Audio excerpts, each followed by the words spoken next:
What if trying to look rich is the exact reason you're still broke? Because the people who actually build wealth do the opposite. And if you miss this, you can spend years working harder, earning more, and still never get ahead. But in the next few minutes, I'll show you the exact shift that separates the two. Because right now, everything around you is pushing you in the wrong direction. You open your phone and see it everywhere. New cars, luxury watches, perfect apartments, people your age living well. And it creates this quiet pressure that if you're not constantly upgrading your life, you're falling behind. And almost nobody realizes it while it's happening. Here's the truth.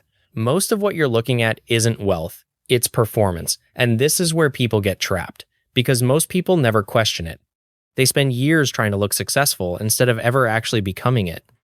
And this is where it gets dangerous, because the moment your income goes up, your lifestyle follows right behind it. You get a raise and suddenly it's, now I can afford a better place, a nicer car, more convenience. And it all feels justified. It feels like progress.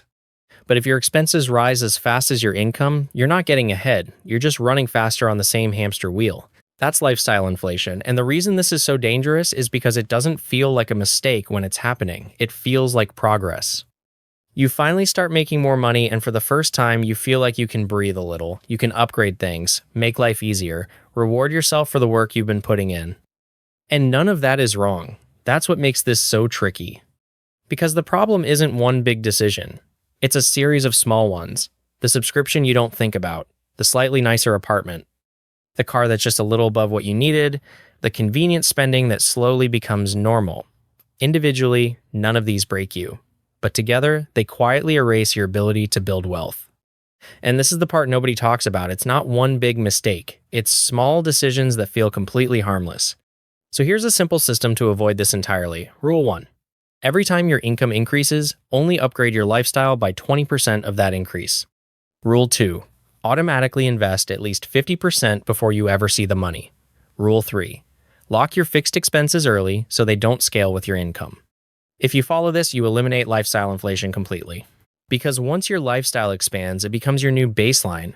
What used to feel like a luxury now feels normal, and what used to feel normal now feels like a downgrade. So even if you want to cut back later, it feels like you're going backwards. And that's where people get stuck.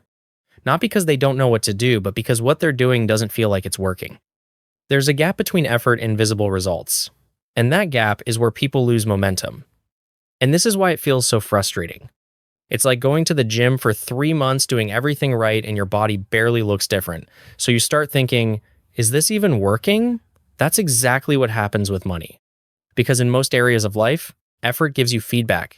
You work more, you earn more, you train, you improve. But here you're doing the right things and nothing obvious is happening yet. And that creates doubt. It makes people question whether they're wasting time or if there's a faster way. And that's when they start drifting. Not quitting outright, just becoming inconsistent. Skipping contributions, delaying decisions, telling themselves they'll get back on track. And over time, that inconsistency compounds too. Every missed month pushes that breakthrough point further away. They think they're pausing, but they're actually resetting momentum. And momentum is everything. Because once you have it, things start to feel easier. Your habits become automatic, progress becomes visible, but without it, everything feels slow.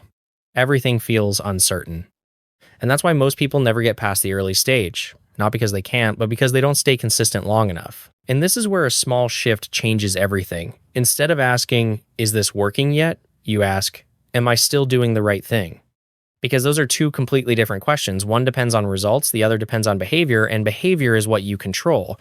Results come later. And the people who win anchor themselves to behavior, not outcomes. They focus on consistency, not speed, direction, not validation. And that's what allows them to keep going long enough for results to finally show up. Because now it's not just about money, it's about identity. That's why people making 6 figures can still feel broke, because their lifestyle grew faster than their foundation. And once that happens, you're locked into a cycle, where your income has to keep increasing just to maintain your current life, not to improve it, just to sustain it. And that's exhausting. Because now your job isn't building wealth, it's supporting your lifestyle. And if anything changes, there's no margin. And that's where the stress comes from. Not from how much you make, but from how much you've committed to spending. And it quietly destroys more wealth than bad investments ever will. because it doesn't feel like a mistake. Until one day, you realize you've been earning more for years and still don't have much to show for it. So, what does looking broke actually mean? It doesn't mean being cheap. It doesn't mean depriving yourself. It means choosing not to signal wealth so you can actually build it. It means your lifestyle grows slower than your income. It means you redirect that gap into assets, into things that grow. Because wealth doesn't come from what you buy, it comes from what you keep and what you invest. Now, here's where this gets interesting, because once you stop trying to look rich, you unlock something most people never experience: leverage. Your money starts working instead of disappearing. Let me show you what that looks like. You're choosing between two cars. One is $600 a month, the other is $350. Most people see a $250 difference. But that's not what it is. That $250 is a decision. Invested over time, it can turn into hundreds of thousands of dollars. From one decision, that's the difference between consuming your income and compounding it. And this is where most people underestimate how powerful these decisions really are, because when you're in the moment, it doesn't feel like a big deal. It feels like a small upgrade, a slightly better option, something you've earned. And on its own, it is small. That's what makes it so easy to justify. You're not making one massive mistake. You're making dozens of small ones that all point in the same direction. And over time, those directions separate, not immediately, not in a way you can see right away, but gradually. One person keeps more of what they earn. The other spends more of what they earn. At first, the difference is almost invisible. Their lives look similar, they make similar money, they have similar opportunities, but underneath that, something very different is happening. One person is building a system, the other is maintaining a lifestyle, and those two paths do not lead to the same place. Because the person building a system is creating something that grows independently of them. Every dollar they keep has a job. Every decision they make moves them slightly forward. And those small movements compound. Not just financially, but behaviorally. They become more aware, more intentional, more disciplined, not because they're trying to be perfect, but because they've seen the impact of their choices. And once you see that, it's hard to ignore. But the person maintaining a lifestyle doesn't get that same feedback, because everything resets. Money comes in and then it goes out, so there's no accumulation, no visible progress. No sense that something is building over time, and that's where people get stuck in a loop, because their life feels stable, but nothing is actually moving forward. And stability without growth eventually turns into pressure.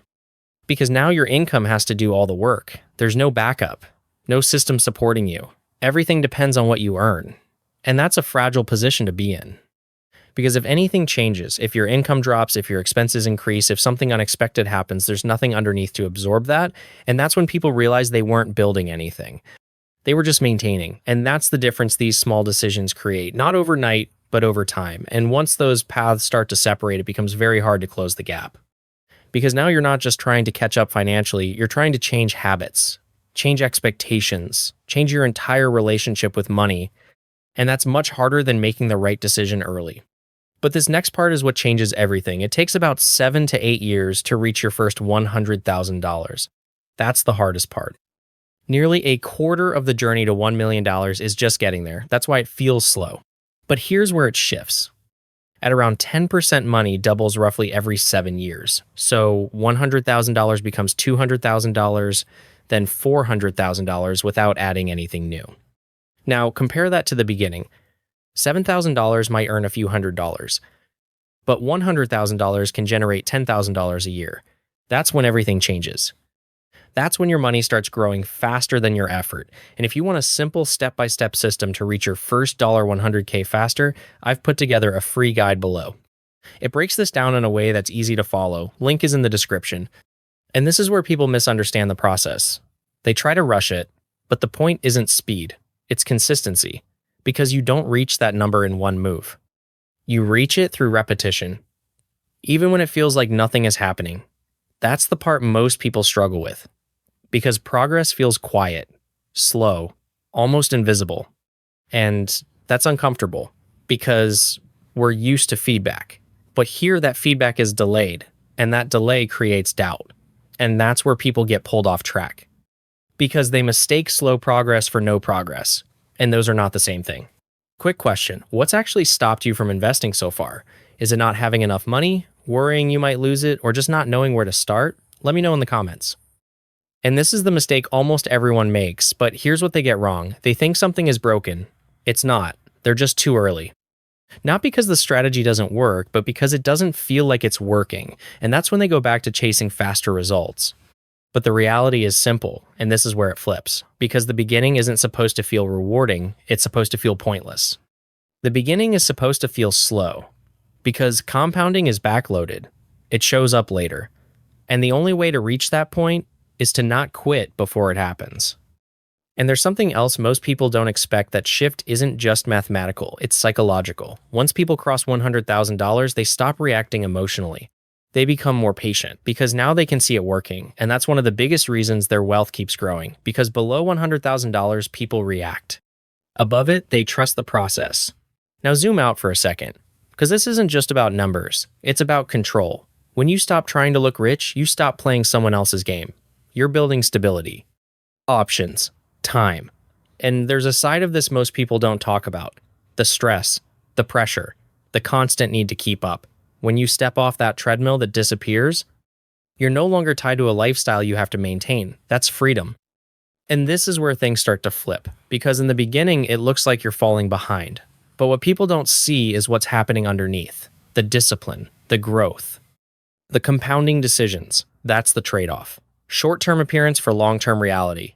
And in today's economy, this matters more than ever. Because the people who look rich but have nothing behind it are the most fragile. So if you take nothing else from this, take this. Stop performing wealth, start building it. Because the people who win financially don't look impressive early. They look behind, but they're not. They're building something real. And that's where most people get stuck. And what makes this even harder is that the point where most people stop looks exactly like the point where things are about to start working. There's no clear signal. No moment where everything suddenly clicks. It's subtle, it's gradual, and that's why it's so easy to walk away from it. Because from your perspective, it still feels like nothing has really changed. You've been consistent, you've been doing the right things, but your life doesn't look dramatically different yet. And that's where people start questioning everything. They start thinking, maybe this just isn't enough. Maybe I need something faster. Maybe I'm missing something. And that's when they step out of the process. Not because they failed, but because they lost patience. And that's the part that cost people the most, because the system didn't break. And this is where it gets expensive. Because every time you stop and restart, you don't go back to where you left off. You go back further. You lose time. You lose momentum. And eventually you lose belief. They just left it too early. And the frustrating part is they were closer than they thought. Closer to the point where progress becomes visible. Closer to the point where momentum starts building. Closer to the point where it finally feels like it's working. But they never get to experience that shift, because they stop right before it happens. And when that happens, they don't just lose time. And that's when they stop trusting the process, because now it feels like they tried and it didn't work. So the next time they start, they're more skeptical, less consistent, more likely to quit again. And that cycle repeats over and over. Starting, stopping, resetting, until eventually they stop trying altogether. And that's how years pass without real progress. Not because they didn't have the opportunity, but because they never stayed in long enough to see it through.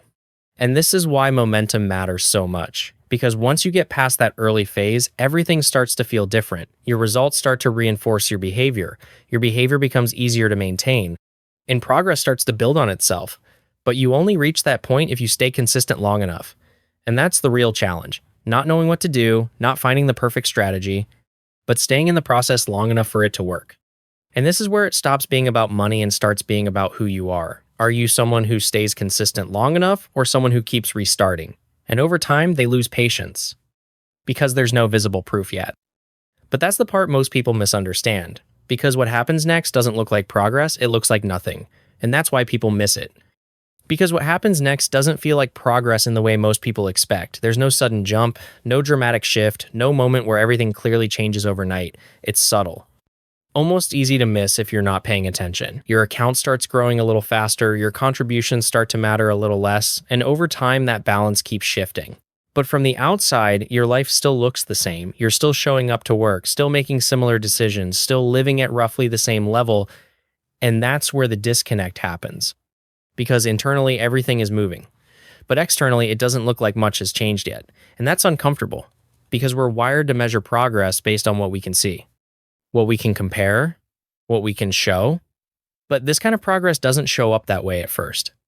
It builds quietly, under the surface, until eventually it reaches a point where it becomes undeniable, where the growth is large enough, consistent enough that you can actually feel it.